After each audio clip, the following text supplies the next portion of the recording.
बारिश उस शाम बेरहम थी। पुराने कैफे की टिन की छत पर जोर जोर से बरस रही थी। जहां मैं बैठी थी, मेरी उंगलियां एक टूटे हुए सिरेमिक मग के चारों ओर लिपटी हुई थीं। चाय की भाप ऊपर उठ रही थी, नम हवा में घुल रही थी, लेकिन यह मेरे सीने में उठ रहे दर्द को गर्म करने में नाकाम थी। मेरी नजरें बार बार कांच के दरवाजे पर जाती थीं, जो धुंध से ढका था, उम्मीद में, प्रार्थना में, उस छाया की जिसे मैंने सालों से नहीं देखा था। दरवाजे के ऊपर की घंटी हर बार बजती, हर ध्वनि मेरे दिल को गले तक खींच लाती, केवल इसलिए कि जब वह नहीं होता तो ये और गहराई तक डूब जाता। अर्जुन, ये नाम ही ऐसा था जैसे कोई चोट जिसे मैं बार बार छूने से खुद को रोक नहीं पाती थी। मैं 17 साल की थी जब मैंने उसे पहली बार देखा, स्कूल के बाहर बरगद के पेड़ के नीचे खड़ा। उसकी आंखों में बाल गिर रहे थे और वह अपने दोस्तों के साथ हंस रहा था।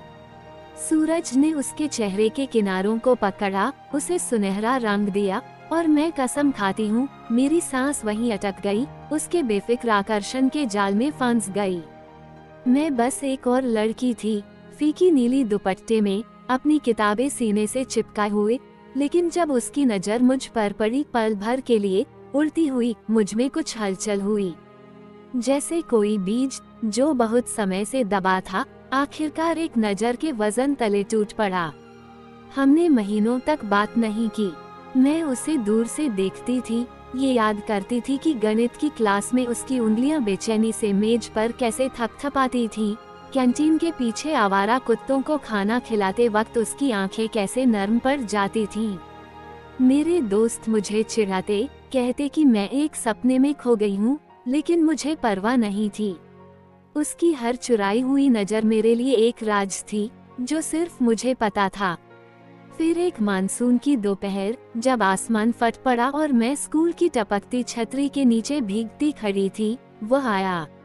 उसकी कमीज उसके कंधों से चिपकी थी, उसकी पलकों से पानी टपक रहा था, और उसने एक पुराना छाता मेरी ओर बढ़ाया। तुम्हें सर्दी हो जाएगी, उसने कहा। उसकी आवाज धीमी थी, जैसे दूर का गर्जना। मैंने छाता लिया, मेरी उंगलियां उसकी उंगलियों से छू गईं, और दुनिया झुक गई। उस दिन के बाद हम अलग नहीं हुए। अर्जुन बेकाबू था, जंगली, वह लड़का जो सिर्फ हवा का झोंका अपने चेहरे पर महसूस करने के लिए हमारे कस्बे की चट्टानों पर चढ़ जाता। मैं शांत थी, मेरा संसार छोटा था, लेकिन उसके साथ मैं बेरोक टोक महसूस करती थी। हम शाम को नदी के किनारे चुपके से चले जाते, जहां पानी मरते सूरज के नीचे गुलाबी चमकता था। वह सितारों की बात करता, अपने सपनों की, हमारे नींद भरे कस्बे से भागने की, जबकि मैं अपनी उंगलियों से कीचड़ में नक्शे बनाती। मेरा दिल उसकी आवाज के वजन से फूल जाता। एक बार उसने झाड़ी से चमेली का फूल तोड़ा और उसे मेरे कान के पीछे लगा दिया। उसकी उंगलियां मेरे गाल पर रुकीं। तुम मेरी शांति हो, मीरा, उसने फुसफुसाया। मैं उसे बताना चाहती थी कि वह मेरा तूफान था, लेकिन मेरा गला उससे भरा हुआ था, मैं बोल नहीं पाई। हम जवान थे, मूर्ख, यकीन था कि प्यार वक्त को मात दे सकता है, लेकिन वक्त का पीछा करने का तरीका होता है। उसके पिता को दिल्ली में नौकरी मिली, और बस हमारा संसार टूट गया। जिस रात वह गया, हम मेरे घर की छत पर बैठे, हवा अनकही बातों से भारी थी। उसका हाथ मेरे हाथ में था, उसका अंगूठा मेरी हथेली पर गोल गोल चक्कर काट रहा था, और मैंने उसकी खुरदुरी त्वचा को याद किया। मैं तुम्हारे लिए वापस आऊंगा, उसने कहा। उसकी आवाज टूट रही थी। मैंने सिर हिलाया, लेकिन मेरा सीना धड़स रहा था। जब उसने मुझे चूमा, नर्म और बेताब, मुझे नमक का स्वाद आया, उसके आंसू या मेरे, मैं नहीं बता सकती थी। अगली सुबह वह चला गया। हफ्तों तक मैं अकेले नदी के किनारे जाती, जहां हम बैठा करते थे, एक भूत का इंतजार करती। उसके खत पहले आए, खुरच कर लिखी पन्नियां, वादों से भरी, धब्बीदार स्याही, जहां उसका हाथ कांप गया था। मैं उन्हें तब तक पढ़ती जब तक शब्द धुंधले नहीं हो जाते, उन्हें अपने सीने से चिपकाए, जैसे वे उसे पास रख सकें। लेकिन खत धीमे पड़े, फिर रुक गए। मैंने खुद को बताया कि वह व्यस्त है, कि उसने मुझे भुलाया नहीं है। मुझे तब नहीं पता था कि खामोशी दिल को कैसे काट सकती है। साल बीत गए, मैं शहर चली गई, एक किताबों की दुकान में नौकरी की, जो बचा था उसकी राख से एक जिंदगी बनाई। लेकिन अर्जुन हर जगह था, बारिश की गंध में, सड़क पर गिटार की झनकार में, शाम को मेरी खिड़की से आती रोशनी के झुकाव में। मैंने दूसरे मर्दों से मुलाकात की, उनके मजाक पर मुस्कुराई, लेकिन उनमें से कोई मुझे उस तरह नहीं देखता था जैसे मैं देखने लायक इकलौती चीज थी। मैंने यकीन करना छोड़ दिया कि वह वापस आएगा, लेकिन उम्मीद करना नहीं छोड़ पाई। इसलिए मैं अब यहाँ थी, इस कैफे में, मेरा दिल एक गद्दार। एक हफ्ते पहले मुझे मेरे दरवाजे के नीचे एक खत मिला, कोई डाक टिकट नहीं, कोई पता नहीं, बस उसकी टेढ़ी मेढ़ी लिखावट में मेरा नाम। पुराने कैफे में मिलो, शनिवार को शाम 7 बजे। मुझे तुमसे मिलना है। मेरे हाथ कांप रहे थे जब मैंने इसे पढ़ा, 1000 सवाल मुझे चीर रहे थे। अब क्यों?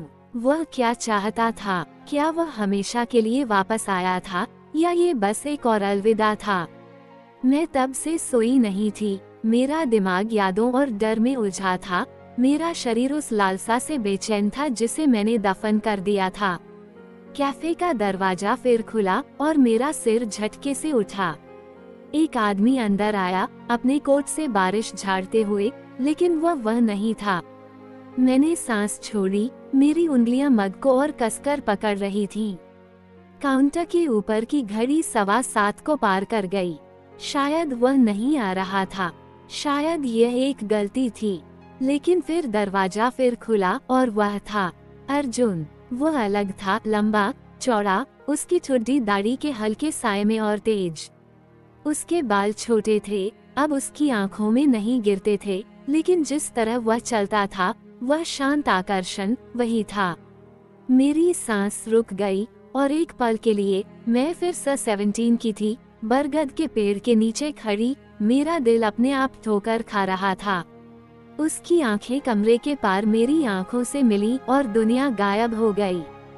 न बारिश थी, न कैफे, बस वह, उसकी नजरें कुछ ऐसी थीं जिसे मैं नाम नहीं दे सकती थी। वह मेरी ओर चला, हर कदम सोचा समझा, और मैंने देखा कि उसकी उंगलियां उसकी बगल में कैसे सिकुड़ रही थीं, जैसे वह खुद को रोक रहा हो। वह मेरी मेज पर रुका और मैं खड़ी हो गई, मेरे पैर डगमगा रहे थे। पास से मैंने उसकी आंखों के आसपास की रेखाएं देखी, उसके कंधों में जो बोझ था। वह लड़का नहीं था जिसे मैंने प्यार किया था, वह एक ऐसा मर्द था जिसकी जिंदगी मुझे नहीं पता थी। मीरा, उसने कहा, और उसकी आवाज ने मुझे तोड़ दिया। वो वही थी, गहरी, गर्म, जैसे कोई गाना जो मैं भूल गई थी कि मुझे आता है। मेरी आंखें जलने लगी और मैंने जोर से पलकें झपकाईं, आंसुओं को गिरने से मना किया। तुम यहाँ क्यों आए? मेरी आवाज जितनी चाहती थी उससे तेज थी, सालों का दर्द बाहर निकल रहा था। उसकी ठुड्डी सख्त हो गई और उसने नजरें फेर ली, उसका गला हिल रहा था। मुझे तुमसे मिलना था, उसने आखिरकार कहा। उसकी आंखें फिर मेरी आंखों से मिली। मैंने तुम्हें कभी नहीं भुलाया। मैं हंस पड़ी, एक कड़वी आवाज जो उसे सिकुड़ने पर मजबूर कर गई। तुमने लिखना बंद कर दिया, फोन करना बंद कर दिया, तुमने मुझे छोड़ दिया अर्जुन। मेरी आवाज उसके नाम पर टूट गई और मुझे नफरत थी कि यह अभी भी कितना दुख देता था। मुझे पता है, उसने फुसफुसाया, मुझे माफ कर दो। मैंने सोचा कि मैं सही कर रहा हूँ। किसके लिए? मैंने तपाक से कहा, मेरे हाथ कांप रहे थे। तुम्हारे लिए, क्योंकि मेरे लिए तो नहीं था। वो और करीब आया और मुझे उसकी खुशबू मिली, बारिश और कुछ तीखा, जैसे पाइन। हम दोनों के लिए, उसने धीरे से कहा। मैं एक बच्चा था, मीरा। मेरे पास तुम्हें देने के लिए कुछ नहीं था। मेरे पिता बीमार थे, मेरा परिवार टूट रहा था। मैंने सोचा कि अगर मैं तुम्हें छोड़ दूं, तो तुम्हें कुछ बेहतर मिलेगा। बेहतर? मेरी आवाज टूट गई और जिन आंसुओं से मैंने लड़ाई की, वे बह निकले। तुम मेरे सब कुछ थे अर्जुन, सब कुछ। उसकी आंखें चमक उठी और उसने मेरा हाथ पकड़ने की कोशिश की, लेकिन मैं पीछे हट गई। मेरा सीना उभर रहा था। नहीं, मैंने कहा, तुम ऐसा नहीं कर सकते, इतने वक्त बाद नहीं, प्लीज, उसने कहा। उसकी आवाज कच्ची थी। बस मुझे सुन लो, एक बातचीत, मैं बस इतना मांग रहा हूँ। मैं चल देना चाहती थी, अपने उन नाजुक टुकड़ों को बचाना चाहती थी जिन्हें मैंने जोड़ा था, लेकिन उसकी आंखें मुझे थामे रहीं, विनती करती हुई, और मैं हिल नहीं पाई। मैंने सिर हिलाया, वापस कुर्सी पर धंस गई और वो मेरे सामने बैठ गया। उसके हाथ मेज पर कसकर जकड़े हुए थे। उसने सब कुछ बताया, कैसे उसके पिता की बीमारी ने उनकी बचत खा ली, कैसे उसने परिवार को चलाने के लिए छोटी मोटी नौकरियां की, कैसे उसने हर रात मुझे लिखना शुरू किया, वे खत जो उसने कभी नहीं भेजे क्योंकि वो मुझे अपने गंदे हालात में नहीं घसीटना चाहता था। कैसे उसने मुझे एक बार देखा था, सालों पहले, थिएटर के बाहर दोस्तों के साथ हंसते हुए, और उसे खुद को मेरे पास दौड़ने से रोकने में सब कुछ लग गया था। हर शब्द एक चाकू था और गहरा काट रहा था, और मैंने उस लड़के को, जिसे मैंने प्यार किया था, उस मर्द में देखा, अभी भी बेकाबू, अभी भी अकेले बहुत कुछ ढो रहा था। मैंने तुम्हें कभी प्यार करना नहीं छोड़ा, उसने कहा। उसकी आवाज मुश्किल से एक फुसफुसाहट थी। एक सेकंड के लिए भी नहीं। मेरा दिल मुड़ गया, गुस्से और लालसा के बीच फंसा। मैं उससे नफरत करना चाहती थी, उस पर चीखना चाहती थी कि उसने जो साल चुराए, लेकिन मैं बस उसका खिंचाव महसूस कर सकती थी, जैसे गुरुत्वाकर्षण जिससे मैं बच नहीं सकती थी। तो अब क्यों? मैंने पूछा, मेरी आवाज कांप रही थी। जब मैंने तुम्हें भूलने की कोशिश में साल बिता दिए, तब तुम वापस क्यों आए? वह झिझका, उसकी उंगलियां मेज के किनारे को छू रही थीं, और उसकी रुकावट में कुछ ऐसा था कि मेरा पेट बैठ गया। क्योंकि मैं फिर से जा रहा हूँ, उसने आखिरकार कहा। उसकी आंखें मेरी आंखों पर टिकी थीं। इस बार हमेशा के लिए। ये शब्द एक शारीरिक प्रहार की तरह लगे, मेरी सांस चुरा ले गए। क्या? मैंने फुसफुसाया। मुझे विदेश में नौकरी मिली है, उसने कहा। उसकी आवाज स्थिर थी, लेकिन उसकी आंखें उसे धोखा दे रही थीं, आंसुएं आंसुओं से चमक रही थीं। ये फिर से शुरू करने का मौका है, कुछ असली बनाने का। लेकिन मैं तुमसे मिले बिना नहीं जा सकता था, तुम्हें सच बताए बिना। मैं उसे घूरती रही, मेरा दिमाग चक्र घिन्नी की तरह घूम रहा था। वो यहाँ था, इतने वक्त बाद, केवल फिर से चले जाने के लिए। कैफे बहुत छोटा लग रहा था, हवा बहुत भारी, और मैं अचानक खड़ी हो गई। मेरी कुर्सी फर्श पर खर्च रही थी। तुम अविश्वसनीय हो, मैंने रुंधे गले से कहा, अपना बैग पकड़ते हुए। तुम्हें लगता है कि तुम बस वापस आ सकते हो, मेरा दिल फिर तोड़ सकते हो, और इसे बंद करना कह सकते हो। मीरा, रुको, उसने मेरे लिए हाथ बढ़ाया, लेकिन मैं पहले से ही चल रही थी। दरवाजे से बाहर बारिश में धकेल रही थी। ठंड मेरे चेहरे पर चुभ रही थी, मेरे आंसुओं के साथ मिल रही थी। मैं अंधेपन में चली, मेरा दुपट्टा पीछे लहरा रहा था। दुनिया रोशनी और पानी का धुंधला सा मंजर थी। मुझे उसकी पदचाप सुनाई दी, इससे पहले कि मैंने उसका हाथ अपनी बांह पर महसूस किया, नर्म लेकिन मजबूत, मुझे रोकते हुए। प्लीज, उसने कहा। उसकी आवाज टूट रही थी। ऐसे मत जाओ, ऐसे नहीं। मैं मुड़ी, मेरा सीना उभर रहा था, और उसे वहाँ खड़ा देखा, पूरी तरह से भीगा हुआ, उसकी आंखें बेताब। मुझे क्यों रुकना चाहिए? मैंने चीखा, मेरी आवाज बारिश में डूब रही थी। ताकि तुम मुझे फिर दुख दे सको। मैं यह नहीं कर सकती अर्जुन। मैं तुम्हें बार बार खोने का बोझ नहीं उठा सकती। तुमने मुझे कभी नहीं खोया, उसने कहा, और करीब आया। उसके हाथों ने मेरा चेहरा थाम लिया। उसके अंगूठे मेरे आंसुओं को पोंछ रहे थे, और मुझे ठंड में उसकी गर्मी महसूस हुई। मैं हमेशा तुम्हारा था, हमेशा रहूंगा, तो मत जाओ, मैंने फुसफुसाया। मेरी आवाज टूट रही थी। रहो, मेरे लिए। उसका चेहरा बिखर गया, और एक पल के लिए मुझे लगा कि वहाँ कहेगा, लेकिन उसने सिर हिलाया। उसके हाथ मेरी त्वचा पर कांप रहे थे। मैं नहीं रह सकता, उसने कहा। ये नौकरी, ये चीजों को ठीक करने का मेरा आखिरी मौका है, मेरे परिवार के लिए, मेरे लिए। मैं पीछे हट गई। मेरा दिल टूट रहा था। और मेरा क्या? मैंने पूछा। मेरी आवाज मुश्किल से सुनाई दे रही थी। हमारा क्या? उसने जवाब नहीं दिया और उसकी खामोशी कुछ भी कहने से ज्यादा बुरी थी। मैं मुड़ी और चली गई। बारिश मेरी सिसकियों को निगल रही थी। मेरे पैर मुझे उस नदी के किनारे ले गए जिसे हम प्यार करते थे। मैं जमीन पर धंस गई। कीचड़ मेरी जीन्स में समा रहा था और मैंने खुद को टूटने दिया। मैं उस लड़की के लिए रोई जो एक बरगद के पेड़ के नीचे एक लड़के से प्यार करती थी। उन सालों के लिए जो मैंने इंतजार में बिताए, उस भविष्य के लिए जो हमारे पास कभी नहीं होगा। मुझे नहीं पता कि मैं वहाँ कितनी देर रही, लेकिन जब मैंने ऊपर देखा, वह जा चुका था। बारिश रुक गई थी। हवा में मिट्टी और नुकसान की गंध भारी थी। मैंने अपने बैग में हाथ डाला और उसका खत निकाला, अब नम और धब्बेदार।